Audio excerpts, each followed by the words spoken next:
বজবজে ট্রাফিকে কর্তব্যরত সিভিক ভলেন্টিয়ারকে ধারালো অস্ত্রের কোপ। সিভিক ভলেন্টিয়ারকে এলোপাথারি কোপ চালায় দুষ্কৃতীরা। রেখেছে আপনাদের সামনে সিসিটিভি ফুটেজ। ঘটনাস্থলে লুটিয়ে পড়েন উত্তম চন্দ্র প্রামাণিক নামে ওই সিভিক ভলেন্টিয়ার।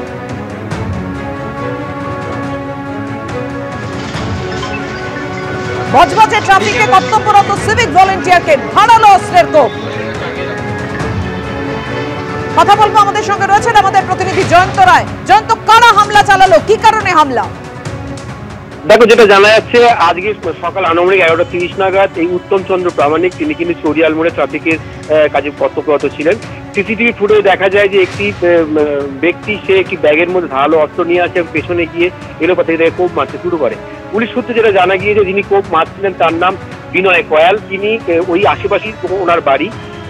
তিনি কেউ বলছেন তিনি মানসিক ভারসাম্যহীন, কিন্তু যদি মানসিক ভারসাম্যহীন হয়ে থাকে তাহলে ব্যাগে করে সে অস্ত্রটা আনলো কেন, এটা কিন্তু যেমন প্রশ্ন উঠছে ঠিক তেমনি প্রশ্ন উঠছে যে রাস্তায় এত লোক ছিল, তাদের কাউকে কোনো রকম আক্রমণ না করে এই সিভিক ভলেন্টিয়ারকেই কেন আক্রমণ করলো সেটা বোঝা যাচ্ছে না।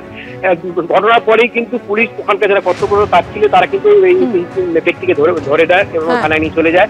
যেটা জানা গিয়েছে পুলিশ সূত্রে যে এখনো পর্যন্ত ওই উত্তম চন্দ্র প্রামাণিককে কিন্তু আইসিইউতে রাখা হয়েছে। তার অবস্থা আশঙ্কাজনক। তার কিন্তু অবশ্যই তার স্বাস্থ্য কেমন থাকে এবং তদন্তের গতি প্রকৃতির দিকে আমাদের নজর থাকবে। ধন্যবাদ।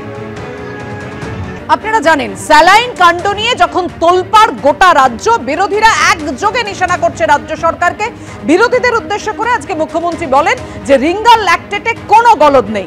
আমরা পরীক্ষা করে দেখেছি, গুণগত মানে কোনো গলদ নেই। দেখুন কি বলেছেন মুখ্যমন্ত্রী। মেদিনীপুর মেডিকেল কলেজের যে ব্যাচে রিঙ্গাল ল্যাকটেট সলিউশন ব্যবহৃত হয়েছিল সেটা আমাদের state drug control and research ল্যাবরেটরিতে টেস্ট করা হয়। সেই ড্রাগ টেস্টিং অনুযায়ী দেখা গেছে যে তার কোয়ালিটিতে কোনো রকম গলদ নেই। সঠিক মানের স্যালাইনই হাসপাতালে সরবরাহ করা হয়েছিল। ওষুধের কোয়ালিটি মেনটেন করার জন্য আমাদের স্ট্রিক্ট প্রোটোকল রয়েছে। তাতে খারাপ মানের ওষুধ সরবরাহ খুব ইন্টেনশন না থাকলে কেউ যদি চক্রান্ত করবো বলে ভাবে, অসম্ভব। আপনাদের জ্ঞাতার্থে বলি, সেন্ট্রাল মেডিকেল স্টোর টেন্ডার করে যে রিঙ্গাল ল্যাকটেট সলিউশন বা অন্যান্য স্যালাইন প্রকিওর করে হাসপাতালে সাপ্লাইয়ের আগে সেগুলির গুণমান অত্যন্ত ভালোভাবে যাচাই করা হয়।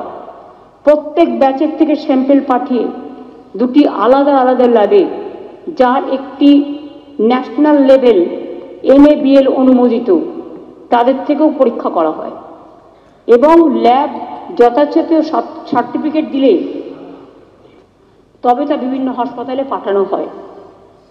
হাসপাতাল সেই সার্টিফিকেট দেখে তবে সাপ্লাই রিসিভ করে।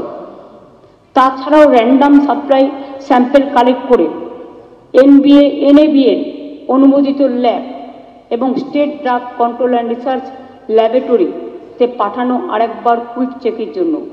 রিপোর্ট ঠিকঠাক এলেই তবে এটা ব্যবহার করা হয়।